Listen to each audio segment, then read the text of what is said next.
Hurricane Helene, it is about to officially make landfall in Florida. It is extremely dangerous. This thing is a Category 4. I want to bring in my colleague, Jesse Kirsch from Perry, Florida. Jesse, what can you tell us? Hey, Stephanie. So we are in the eye wall of Helene right now. We are seconds away, if not experiencing landfall right now. I can tell you that we have had intermittent moments of really powerful gusts, and we're getting some right now again. Whistling inside the hotel as well. Okay, this is some of the strong, and I want to point out, I don't know if you can even see it off in the distance, but there are cars out here. I can tell you first responders have been saying at 45-mile-per-hour winds, they were not going to be on the roads anymore. So anyone who is out here, presumably not a first responder, and should not be out on the roads. These winds are really picking up right now. We got some debris flying. We're going back inside. Guys, we're going to head back in. Stay with us, Stephanie, if you want. We're going to head back in right now. There's some debris that's flying now. We're getting back inside. The eye is going to be coming to us any moment now. All right, Jesse, you get back inside. Be safe. Go, go, go. Stephanie, I don't know if you can still hear me. Are you still with us? I can't see you, but I can hear you, Jesse. So give us some more info. Okay, yep. We just locked the door. Okay. You just lost the what? Okay. We're good. We're inside now. Okay. We just had to get that door locked. That's what we're dealing with. That is incredibly powerful. Okay, we're good. Smell some gas from outside. Okay, we're okay.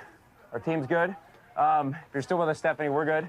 We're with you. Just again, there are cars out there. They should not be out there. Hold on, those cars out there. Category 4 hurricane. Are people in those cars? Yeah. They were moving, and I'm seeing a vehicle backing up right now. There are people driving on the roads, and I can tell you that they had asked for mandatory evacuations here in Taylor County. The sheriff had told me earlier he thought about 10,000 of the 20,000 people here had not heeded those warnings, including potentially around 200 people who live in coastal low-lying areas where the storm surge could be reaching 20 feet. And I don't know if you can hear the wind howling, but I mean, you can hear the wind howling through the windows, through the glass, and we have stuff prepared in an internal room, because what we're dealing with this kind of wind is effectively like having a tornado overhead for over an hour. When you have that kind of wind force over a prolonged period of time, and you can hear me out of breath, this is not easy to be walking through. If you have wind like that for a prolonged period of time, that can weaken structures. And just going back to about the coastal areas, it's about 200 people, the sheriff says, he estimates as many as 200 people who may not have evacuated from coastal areas where the storm surge could be getting up to 20 feet. That is unfathomable. And I can tell you that officials here told people bluntly, with their warnings about evacuations, they asked people who were not going to evacuate from Taylor County that they should be writing their name, their date of birth, and other information about themselves on their body in permanent marker so that they could be identified after this storm. That is what we're dealing with here.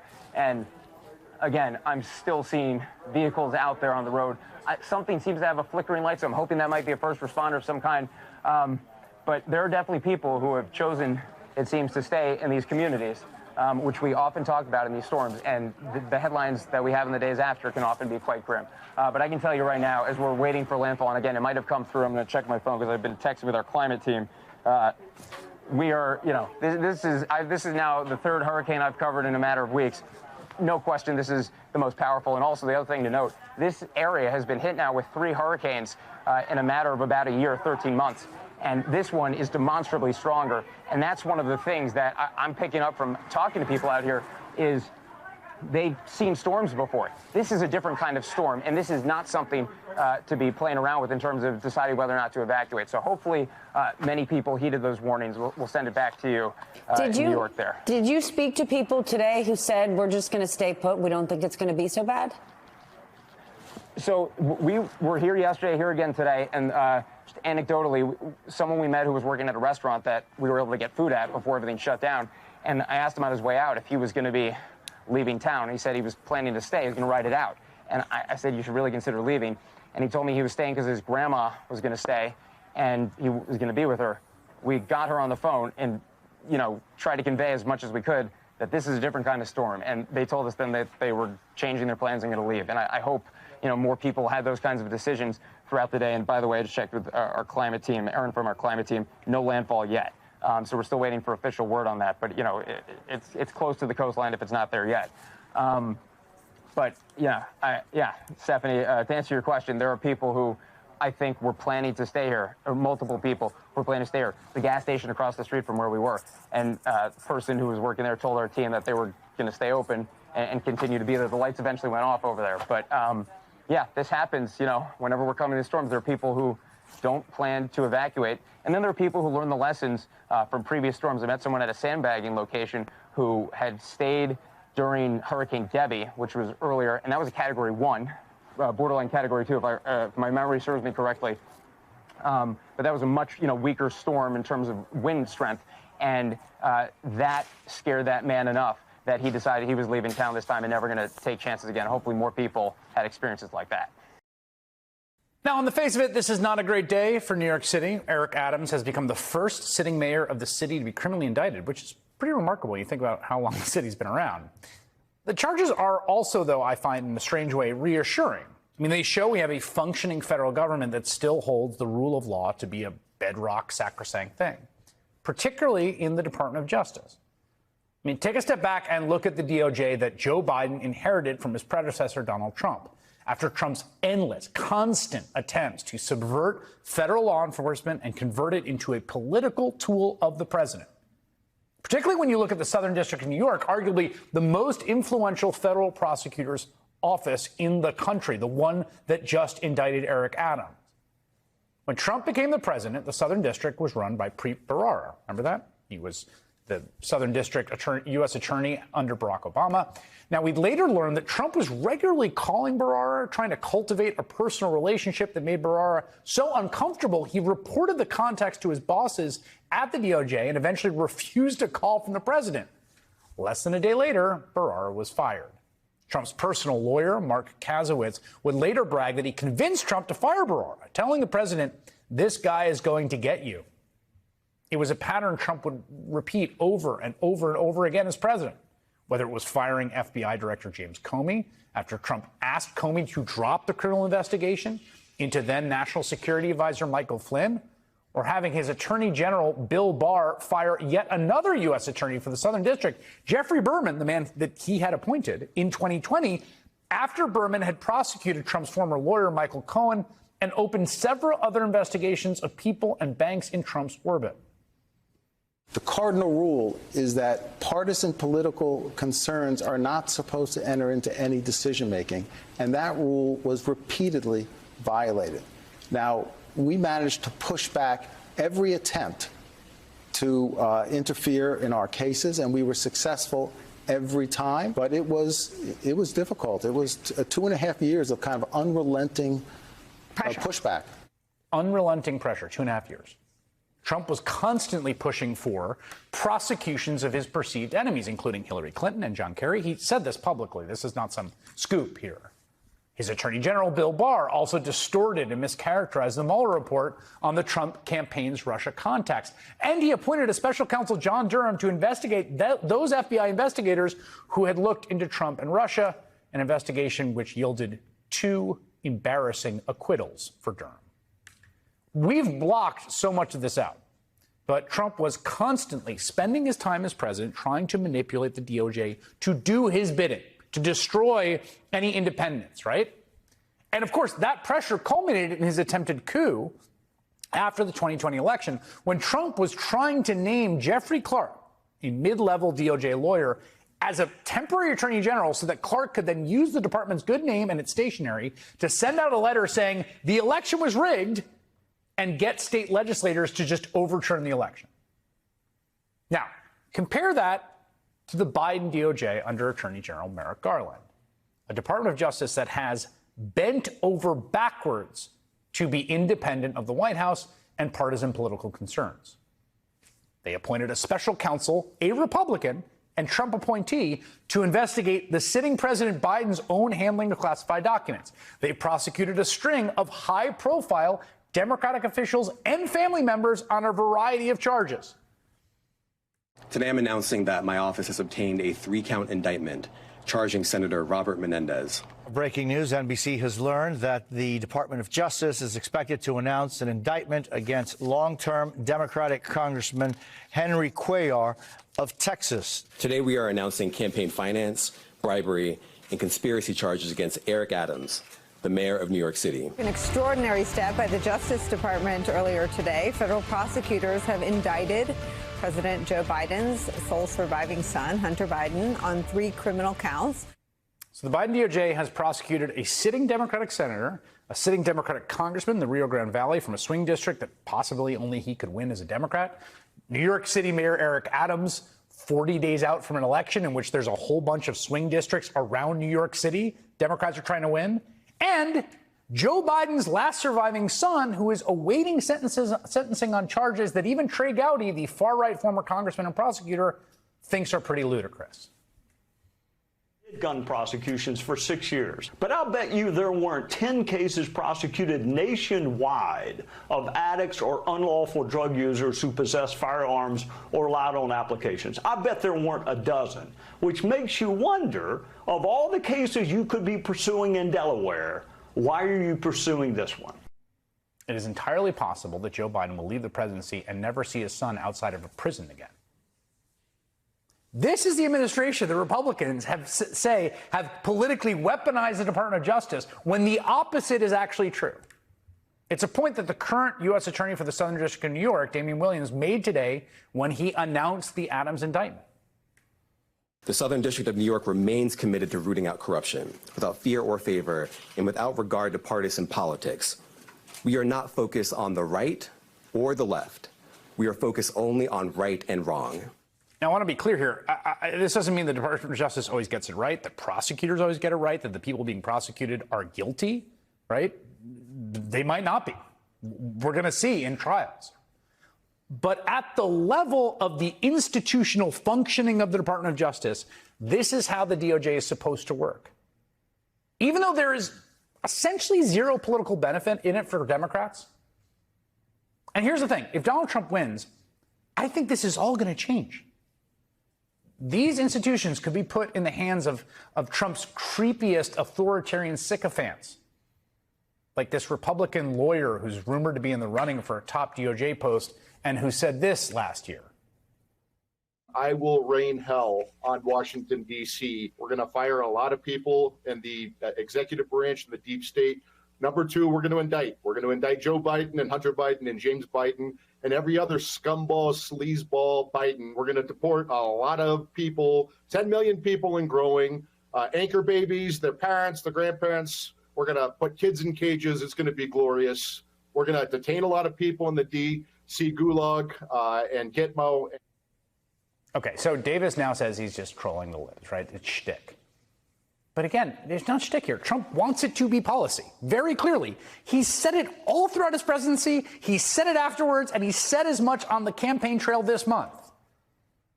We will completely overhaul Kamala's corrupt Department of Injustice and turn the Injustice Department back into the best law enforcement agency on the planet.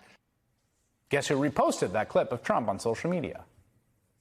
Mike Davis did, with a single word of comment, amen. Donald Trump is promising to destroy the federal justice system and the Justice Department so that he could wield it like a weapon to fit his political needs. And he's got help thanks to the John Roberts authored Supreme Court immunity decision, which goes out of his way to basically tell Trump, yeah, have at it. He would have carte blanche to do it as part of his official duties. Call the Justice Department and say, no, don't indict that guy, indict that guy. Think Joe Biden's doing that? So I, for one, am grateful, weird as it is, for today's indictment and the signal that it sends. The rule of law still holds up for now. Today, Ukraine's President Volodymyr Zelensky had 2 meetings at the White House. The first with the president and then the second with the vice president. In the first meeting, President Biden said this. I see 2 key pieces. First, right now we have to strengthen Ukraine's position on the battlefield. And that's why today I'm proud to announce a new $2.4 billion package of security assistance. I've also directed the Pentagon to allocate all the remaining security assistance funding that has been appropriated for Ukraine, period, by the end of my term, which is January 20. And this will strengthen Ukraine's position in future negotiations.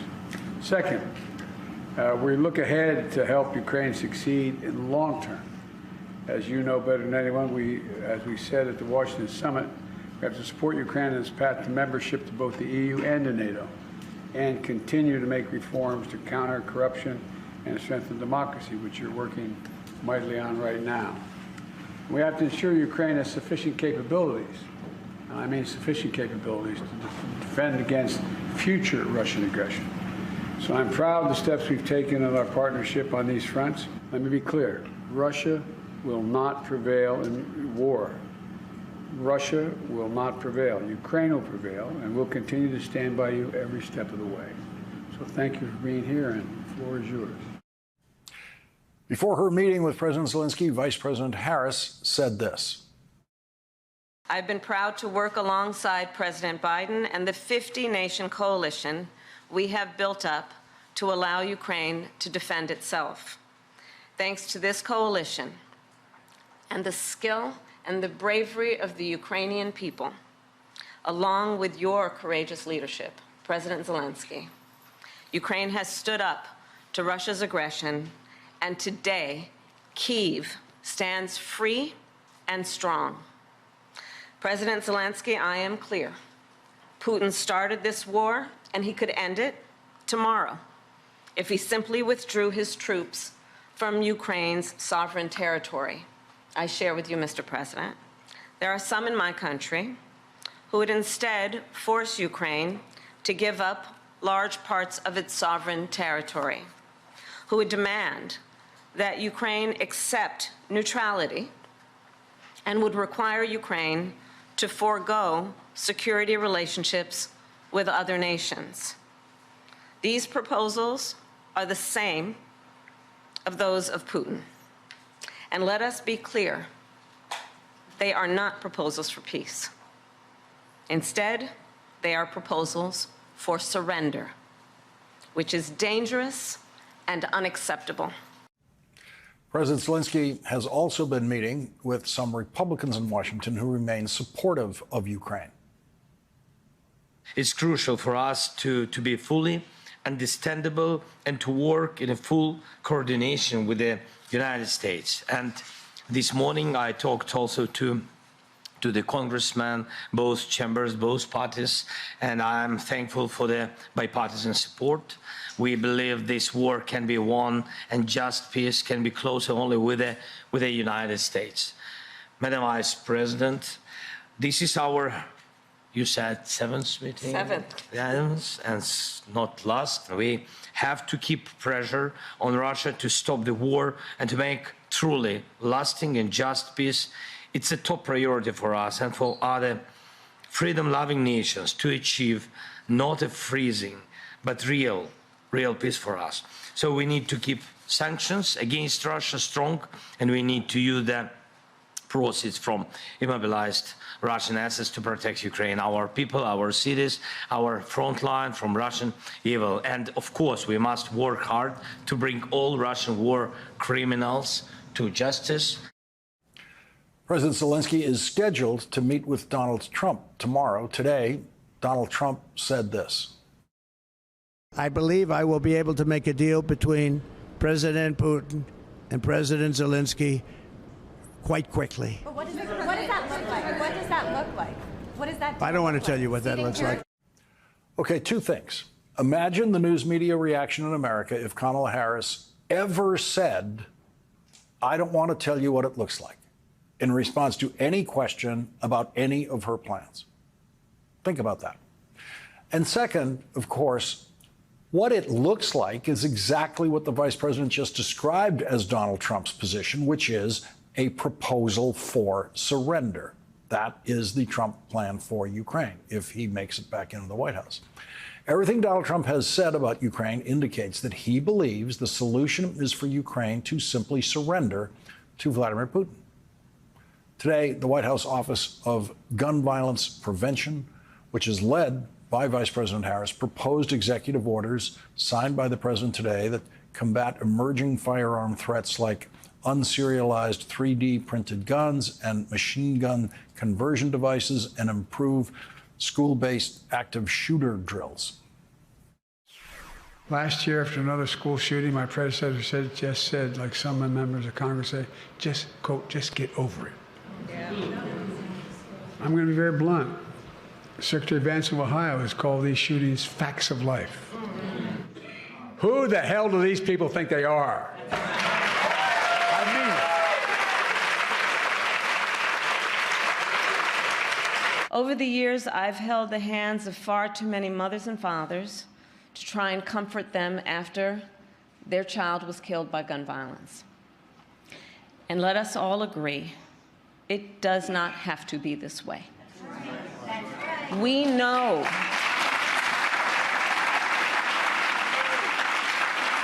we have in our possession, we know how to stop these tragedies. And it is a false choice to suggest you are either in favor of the Second Amendment or you want to take everyone's guns away. I am in favor of the Second Amendment, and I believe we need to reinstate the assault weapons ban.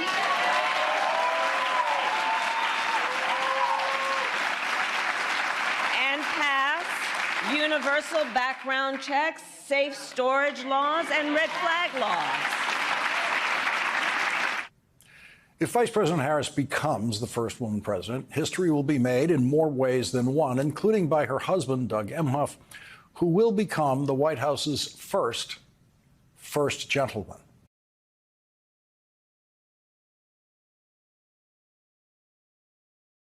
For now, Mayor Adams says he's not going anywhere. But whether or not Eric Adams stays in office may not be up to Eric Adams. Under New York state law, the mayor can be removed by the governor if charged with a crime, or the city council could also form something called an inability committee to essentially impeach the mayor and take him out of office. Now, if Adams does resign or is removed, the person who would automatically become the mayor of America's largest city is New York City public advocate Jumaane Williams, and he joins me now. Mr. Williams, thanks for being here on a very, very big news night. Thank you for having me, and also helping introduce a whole host of people to what a public advocate is. Yeah, yes. This is the time to talk about public advocacy, if there was ever a time. First of all, in the last hour, the governor of New York, Governor Kathy Hochul, has released a statement, and I'd love to get your thoughts on it. It reads in part, while I review my options and obligations as the governor of New York, I expect the mayor to take the next few days to review the situation and find an appropriate path forward to ensure the people of New York City are being well served by their leaders. That sure sounds to me like she'd like the mayor to decide to step down. You know, first of all, this is a painful time period for a lot of us in New York and a lot of folks who work with a lot of these folks in the news right now. It is really painful. We want to make sure that the city of New Yorkers understand that we are going to make sure government continues to work. Yeah. As someone who has done a lot of work around making a better, just criminal legal system, yeah. The innocent until proven guilty is a real thing, no matter who it is. At the same time, these are really serious charges. Even the breadth is larger than I thought. Yeah. I think the mayor has to really think within himself, can I conduct business the way I need to with this weight? And can I help restore trust? And the window to show that is rapidly closing, but I think it's a real question that he has to answer. Have you talked to the governor at all? I have not spoken to the governor since this bill. Have you spoken to the mayor? I have not spoken to the mayor since this bill. Are you surprised? I mean, right now, his posture has been one of defiance. He was, we played the sound this morning of his press conference, and he's exiting the stage literally to chants of resign, resign, resign, resign. This doesn't feel like something that gets better the longer he stays defiant. What would you like to see from the mayor right now? So I think to what you just said, this seems to get worse by the day, and in some cases by the minute. I don't think that you can put together a plan to show that you can continue doing this, but that's what he has to do. So if there is a way to show that I can continue doing my work, I can keep running the government, I can restore trust, you should just do that. And deflection is not a plan. Continuing to deflect and pretending that this is not as serious as it is and it's something that you might be able to just explain away is not that plan. So if you have one, say what it is, because we really want to hear it, and New Yorkers deserve it. Yeah, New Yorkers do deserve it. I do wonder, first of all, when you read the indictment, The evidence alleged in there is extraordinary. This is barely concealed corruption. It is so transparent. It is a gross misuse of public funds to the tune of maybe $10 million. What was your reaction when you read it? It's pretty bad. There's no way around that.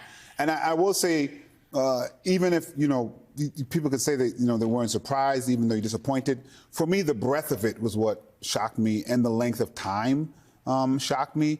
And it was a pretty laid out case, in my opinion. But again, the presumption of innocence is really important. And giving someone the ability to defend themselves is really important. Now, that is different from saying, can you continue to function to make sure the city's running? Can you help restore trust? What has been the reaction inside New York City governance? And everybody's concerned. It's a chaotic moment. Were people surprised? I mean, I don't know, if people were surprised or more just saddened that we're in this moment in time. I mean, this has been building for a very long time. I think the breadth of it was a little shocking. I don't think many of us expected some of the things that we saw. And so people are just trying to figure out, how do we portray trust to the people of New York? That's what it's about. That's what the succession plan is about. Just having a plan in case an eventuality happens, that New Yorkers can know that trash is going to get picked up. 911 is going to be answered. 311 is going to be answered. These are the things that people really care about. And I don't know the mayor has done a good job of showing that I have a plan to do that at this moment in time. I do wonder, when you talk of there's the easy way out, I guess, to use the sort of mafia parlance where the mayor decides to leave. And then there is the governor saying you got to go. There is what is called the Inability Committee, which would be a 5-member committee involving the New York City Corporation Counsel, the lawyer who is no longer in office. So that's an empty seat. The New York City Comptroller, who's already running against Eric Adams for mayor, the city council speaker, and the longest-serving borough president and a deputy mayor of Adams' choosing. Have we ever been here before? Can you tell us about the Inability Committee and how that might come to pass? We are definitely in uncharted territories. That is 100% correct. The positions you just mentioned, 2 of them are not even in at this moment in time. We could have a whole story of why the general counsel is not in. That's a whole thing by itself. So it's uncharted territories, and who knows which direction it's going to be. And I think that's why a lot of us, including myself, are asking the mayor to look within himself and really have some conversations about what is best for New York City right now. What is best to restore trust? What is best to display that the city is going to continue to move forward? That's something that he has to answer, but he has to answer it. And if you're sitting back like me and saying, I just don't see how you can put that out, what plan it's going to look like. But if there is one, let us know. And again, just continue to deflect is not a plan. Just saying, brushing aside is not a plan. This is really, really tough stuff, painful stuff, but we're here. None of us want to be in this moment, and we really have to do what's best for New York City. Are you what's best for New York City? Are you ready to step in if the mayor's out? I got to tell you, what's best for New York City right now is that we have tens of thousands of dedicated public sector workers who make sure that everything keeps running. And I want to hat tip to them because they are the ones that are making sure that the trash is going to get picked up, that are making sure that those calls are going to get answered. But, as you ride out on sort of autopilot, you got to get a pilot in there. And the mayor just really has to ask some tough questions to himself, and I hope he does that very shortly. New York City public advocate, advocating for the public and the public sector workers. It's great to see you. Thanks for your time. We will be watching what happens next. Jumaane Williams, thanks for your time tonight. Kamala Harris. Now, she has been driving news coverage for her campaigning, for her speeches, for her political interviews. You might have seen some of them. But today, it is actually her day job as vice president, which is center stage. Harris holding a joint presentation with Ukrainian President Volodymyr Zelensky at the White House. And she and President Biden met with him today, the Biden-Harris administration, fortifying the ongoing aid to Ukraine in its fight against Putin's invasion. So they added another $8 billion. That's an additional military aid. This has been now a multi-year effort. Harris also condemning Putin's invasion and saying that Vladimir Putin is breaking international law. Proud to stand with Ukraine. I will continue to stand with Ukraine, and I will work to ensure Ukraine prevails in this war. To be safe, secure, and prosperous, the United States must continue to fulfill our long-standing role of global leadership. We must stand with our allies and our partners. We must defend our democratic values and stand up to aggressors. And we must stand for international order. Madam Vice President, thanks for the invitation. Happy to see you. This is our, you said, seventh meeting? Seventh. Yes, and not last. Not last is a reference to the ongoing U.S. alliance with the administration, not an election prediction, although people could hear that any number of ways if she becomes President Harris. Now, this foreign policy work is serious. It could be life and death for the people in that region. But America's election also hangs over this right now as we are in the fall general election season. Having a presidential candidate who is doing White House level diplomacy can underscore the experience substantively and the visual politically that many campaigns would dream of. Harris aides clearly understand that showing voters that she's doing this job reinforces why she's up to the big job. And that's always been a factual edge for Kamala Harris. She has more experience in government and executive positions than most party nominees who make their first White House bid. In fact, you could say that runs back over the decades, and I've shown you this before. It's relevant tonight when you think about that final little layer cake, the VP above the Senate, the AG, and the DA experience, the 20-plus years. She has that experience. So when people say their concern with Kamala Harris is she's not experienced, they either don't know she has this experience or they don't care. And they're sort of saying that against all facts as a proxy for something else. There's, by the way, an even larger gap with her opponent's chosen running mate. J.D. Vance would be a heartbeat from the presidency with very little time in office. You can see their comparison, and that's if you count all of Harris's early time in unelected but government positions like assistant DA. So the complex international geopolitics and the standard domestic politics are part of both of those meetings today. They're both in the conversation. Voters also have the choice on foreign policy here, and nobody has said this feels like it's going to be some big foreign policy election when the concerns have been about our own domestic issues with autocratic attacks, Donald Trump's failed coup, prices, inflation, the age and experience of the candidates, all the domestic stuff. But there's still a sharp contrast here, and if there's any night to talk about it, it's tonight when you look at this meeting. Remember, America's two major parties used to have a much more united front against Russia and Soviet aggression. It was Donald Trump who pushed the GOP towards Putin. That's pretty well known. And Democrats' support of Ukraine, NATO, and democracy over Putin's ongoing autocracy and attacks on what would largely seem to be peaceful neighbors, that is a contrast from Harris to what Trump is offering. Throughout Putin's brutal aggression and war against Ukraine, my support for the people of Ukraine is unwavering. I've been proud to stand with Ukraine. I will continue to stand with Ukraine, and I will work to ensure Ukraine prevails in this war. The United States supports Ukraine not out of charity, but because it is in our strategic interest. Ukraine is gone. It's not Ukraine anymore. You can never replace those cities and towns, and you can never replace the dead people, so many dead people. Any deal, even the worst deal, would have been better than what we have right now. If they made a bad deal, it would have been much better. They would have given up a little bit, and everybody would be living. Those are both from this week. Now, one person is in government and is speaking from that position, as I showed you, with the vice president's experience and actually holding a meeting there with the Ukrainian leader. The other person, though, used to be president. You might say he knows better. He certainly knows how this works. And those are two very different responses to the events as they are unfolding now. No one can tell you, I certainly can't tell you, whether a lot of voters are going to look at foreign policy or this type of experience as relevant to their choice with all the other issues around. But that's what's going on. And the split from the Republican Party away from what I'm calling that pro-democracy NATO alliance is striking. It is wrought by Trump.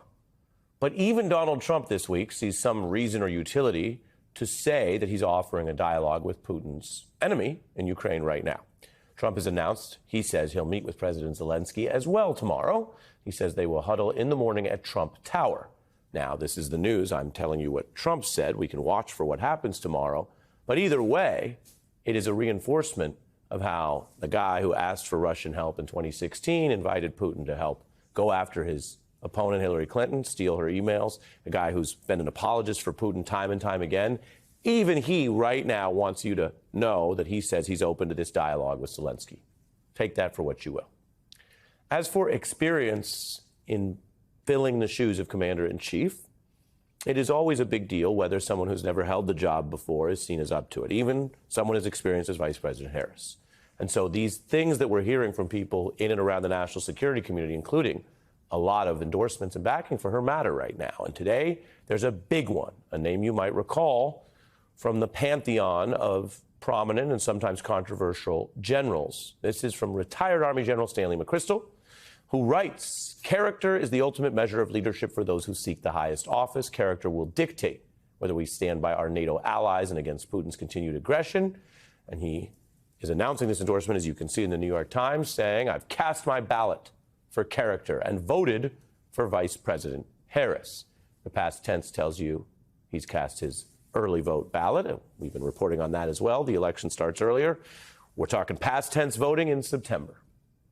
So all of this is about those things, what McChrystal calls character, what other people refer to as experience, and the general vision, the differing visions you have about foreign policy. How would you protect the homeland? How would you wage foreign policy? How will you deal with these ongoing crises, which you have there with the land war in Europe and the unrest in the Middle East? And at the debate, we heard Harris, knowing this might be the only debate. Remember, in different years, we've had a foreign policy-focused debate, but she knew this might be the only one they got. And she took time during that big appearance, with more people watching that than anything else in politics this year, to go directly at Trump's foreign policy. I have traveled the world as Vice President of the United States, and world leaders are laughing at Donald Trump. I have talked with military leaders, some of whom worked with you, and they say you're a disgrace. I'll get the war with Ukraine and Russia ended. If I'm president-elect, I'll get it done before even becoming president. If Donald Trump were president, Putin would be sitting in Kyiv right now. I want to ask you a very simple question tonight. Do you want Ukraine to win this war? I want the war to stop. I know Putin very well. A dictator who would eat you for lunch. Viktor Orban, one of the most respected men. They call him a strong man. You adore strong men instead of caring about democracy. I agreed with President Biden's decision to pull out of Afghanistan. 4 presidents said they would, and Joe Biden did. That's the policy debate.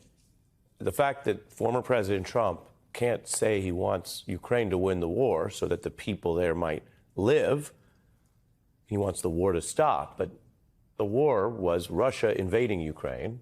Putin has continued it on. The way Russia wants the war to stop, the only way they have acted like it would stop, is if they take over all of Ukraine.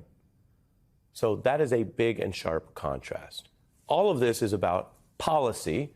For all the talk of politics and campaign ads and targeting different groups, there is still policy going on. We'll cover it whenever it happens, whenever it's in the reality.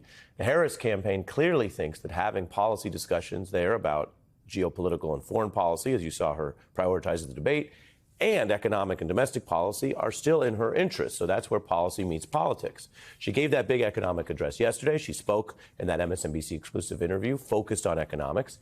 And we heard from CNBC's Andrew Ross Sorkin, who was helping us make sense of Harris's economic plans in that big address. And he also told us about the concern among Wall Street executives that Donald Trump could bring even more chaos to America. Talking about pricing, on Wall Street they call it beta, which is what's the spread, meaning what's the good and the bad. And I think what's happened I thought the spread was delta. See, I learned something delta every too. day. Okay, we go delta. We can use delta in this context. But no, it would actually work in this context. I think some people look at Harris and they say, the beta or the delta is not a lot. You know, you actually do know what you're getting with her. It seems for the most part. Yeah, I understood. Yep. And with him, it's massive. Could it turn out to be okay? Maybe it could. Depends who you are. Yeah, depends who you are. Could democracy end? It could. And so that's the delta. Yeah. That's the beta, if you will, that I think the business community, in their own way, is trying to imagine. Fair. That's what a lot of people are trying to imagine or plan for or price for. As Higgins then went on to tell CNN, and I quote again, "It's all true. I can put up another controversial post tomorrow if you want me to. I mean, we do have freedom of speech. I'll say what I want." Unquote. Back with me, Reverend Al Sharpton, Eugene Robinson. Eugene, apparently the hood don't fall far from the robe in Louisiana. It really doesn't. Sometimes it comes down. But can I just be real more specific? Yeah. Here's a quote from sane Clay Higgins. Mm-hmm. That's a quote. This is about how he voted for David Duke, the Klansman, the Grand Kleagle or Grand Wizard of the Klan in 1992 to be the governor of Louisiana. Quote, "Duke won't get the vote, but Pat Buchanan," remember Pat Buchanan will. "Pat represents much of the same position," said Clay Higgins, "regardless of the fact that David's a homeboy and all that. The boy's a Nazi, and that's a real problem," said Mr. Higgins, who nevertheless voted for Mr. Duke for the governor's race. He also endorsed Donald Trump in 2016. Of course, David Duke, endorsed Donald Trump. Your thoughts? Yeah, he's a Nazi, but I'll vote for him anyhow. Look, he sounds exactly like the white supremacist segregationists from when I was a little child in South Carolina. I mean, exactly like them. Mm-hmm. Some of them wouldn't be that blunt about their racism and their white supremacy. It's breathtaking. And there's some, I mean, I don't know what's going on in Louisiana, Rev, but Steve Scalise once described himself, and he's number 3 in the House, as David Duke without the baggage. Okay, that's a guy who's very high up in the Republican Party. And now let you listen to Senator John Kennedy lashing out in a hate crime hearing, also from Louisiana. Here's John Kennedy. Let me ask you one more time. You support Hamas, don't you? You support UNRWA and Hamas, don't you? Sir, please. I think it's exceptionally disappointing that you're looking at an Arab American witness before you and saying you support Hamas. You know what's disappointing to me? I do not support Hamas. Bring yourself I do not support Hamas. You don't support UNRWA. You don't support Hamas. You don't. I was very clear in my support for UNRWA. Hezbollah, and you don't support Iran. You should hide your head in a bag. I don't even know where to go. I don't even know who is more racist, if Clay Higgins or that guy, Kennedy, John Kennedy. He shares the name of a great president. I think that what is really telling is that none of these people have been denounced by the RNC, Republican National Committee. None of them have been denounced by Donald Trump. And all you have to do is reverse it. If you had someone in the Democratic Party that was saying that about any race of people, whether it be Arab Americans, whether it be someone that like Higgins, where he just outright comes out with his blatant racism, and it is become normalized by the leaders of the Republican Party and Donald Trump.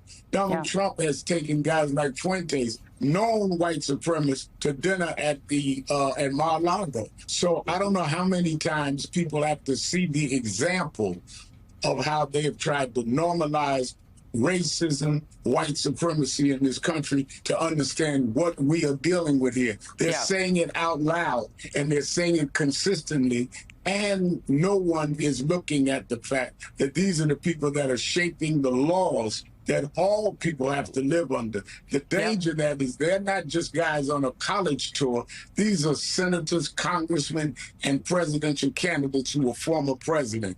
That ought to be frightening to us. The old Dixiecrats are the new Republican Party. Unfortunately, the old Dixiecrats just flipped brand names. I want to really quick, and just to say, it's not just in the Deep South. Real quick, Eugene, because I do have a question for Rev. You can go to Missouri, where they just killed an innocent man.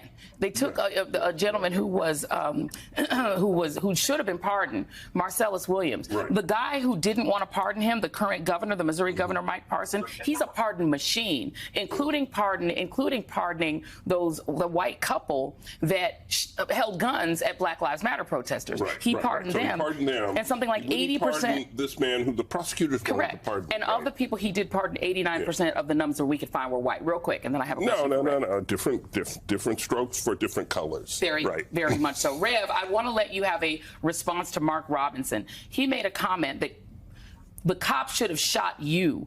Someone with the username Mini Soldier wrote in the comment section of a news article in 2009, if the cops wanted to shoot an elderly black man, they should have shot Al Sharpton. This is according to the Bulwark. The Bulwark was able to access these comments through a digital archive.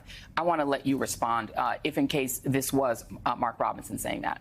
Well, this is where we are now, where you have someone who said that I ought to be shot. It would be good for the country. Not that I ought to be disagreed with, not that I ought to be opposed in whatever I'm standing for, but shot, killed. And we have normalized this. But this same man is now the lieutenant governor of North Carolina, running for governor, embraced by Donald Trump, called Martin Luther King 2.0. To equate Martin Luther King with a man that has not only said the most vile things about his own race and about women and others, but then called for shooting a civil rights leader, from my point of view. And we've heard nothing from Donald Trump. Can you imagine, again, if Kamala Harris had anyone that was supporting her, that she was running for office, for governor, that said anything like that about anybody in public, they would be calling, every editorial board in the country would be calling for her to withdraw from the race. This is a Trump gift. In terms of this is what he gives America. I thought we were bad when we had Herschel Walker in Georgia. This guy makes Herschel Walker looks like somebody sane. Yeah, indeed. Let me just say quickly. Every time we talk about Mark Robinson, no relation to me. Okay, I want to point that out. We are not family. Reverend Al Sharpton, Eugene Robinson, thank you both very much.